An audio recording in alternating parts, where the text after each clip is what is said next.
क्या आप जानते हैं सूरज से हमें खतरा है? तो जानते हैं इस वीडियो में कैसे खतरा है। हमें सूरज से पृथ्वी से 10 लाख गुना बड़े इस तारे में इतनी ऊर्जा और शक्ति है कि इसकी कल्पना भी नहीं की जा सकती है। सूर्य जितना हमारे लिए आवश्यक है और जितना हम इसे समझते हैं, ये उससे कहीं ज्यादा विचित्र भी है। सूर्य के कई ऐसे राज आज भी वैज्ञानिकों को डरा देते हैं, जिन्हें वे सबके सामने बोलने से बचते हैं। सूरज स्पेस में लगातार चार्ज पार्टिकल्स को रिलीज करता रहता है। इन्हें चार्ज पार्टिकल्स को हम सोलर विंड कहते हैं। सोलर विंड न केवल चार्ज पार्टिकल्स को कैरी करती है, बल्कि इनमें सूरज की मैग्नेटिक फील्ड भी होती है।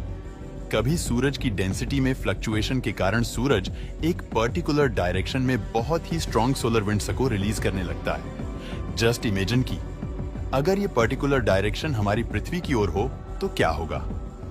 ये स्ट्रॉन्ग सोलर विंड धरती पर तबाही ला सकती है और पृथ्वी के जीवों को खत्म कर सकती है, लेकिन धरती की मैग्नेटिक फील्ड सिन सोलर विंड से हमारी रक्षा करती है।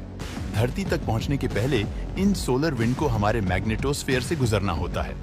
ये धरती का एटमॉस्फेयर के अराउंड ऐसा रीजन होता है जिसमें इलेक्ट्रॉन सोराइन से बना प्लाज्मा भरा हुआ होता है। जब ये सोलर विंड मैग्नेटोस्फेयर से टकराती है तो ये मैग्नेटोस्फेयर में मास एनर्जी और मोमेंटम का ट्रांसफर कर देती है।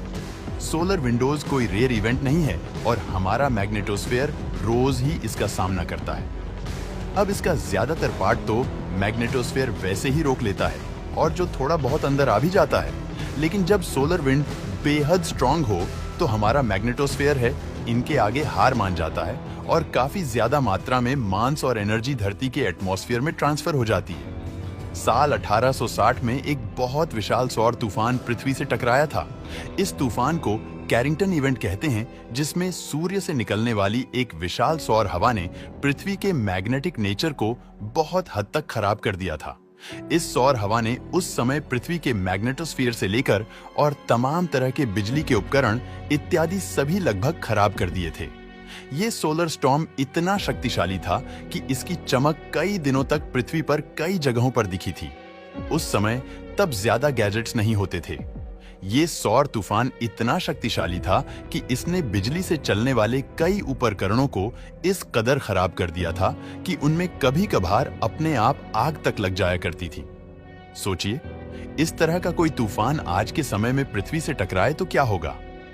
भले ही ये हम इंसानों को खत्म करने की ताकत ना रखता हो, पर अरबों कणों की यह आंधी हर सैटेलाइट और गैजेट्स को तुरंत खराब कर देगी। आपके सभी संपर्क इस दुनिया से कट जाएंगे। ये इस कदर होगा कि सैटेलाइट और तमाम उपकरण जल भी सकते हैं और कई सालों तक खराब भी रहेंगे। इसके अलावा अगर पृथ्वी का मैग्नेटोस्फीयर इससे नष्ट हो जाता है तो मानव सभ्यता पर एक बहुत बड़ा संकट भी आ सकता है। वैज्ञानिक इस सौर तूफान को लेकर गंभीर तो हैं, पर इतनी तीव्रता के तूफान बहुत कम ही पृथ्वी पर आते हैं। ऐसा हजारों सालों में ही होता है, पर इस ब्रह्मांड में हजारों सालों को भी 1 सेकंड से कम ही आंका जाता है। दोस्तों, वीडियो पसंद आता है तो लाइक और शेयर करें।